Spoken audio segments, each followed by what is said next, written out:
Hello guys, natatapos ko lang maglinis ng fish pan ko. Nakakapagod, kaya madungis ako ngayon. Yung dala ko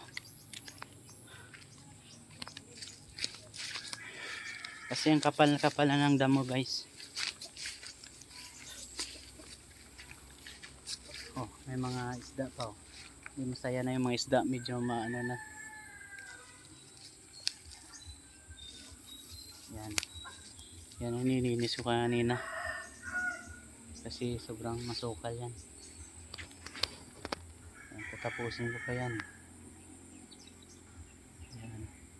Hanggang doon pa oh. Tingnan nyo guys. Puro talahid. Kasi ano na.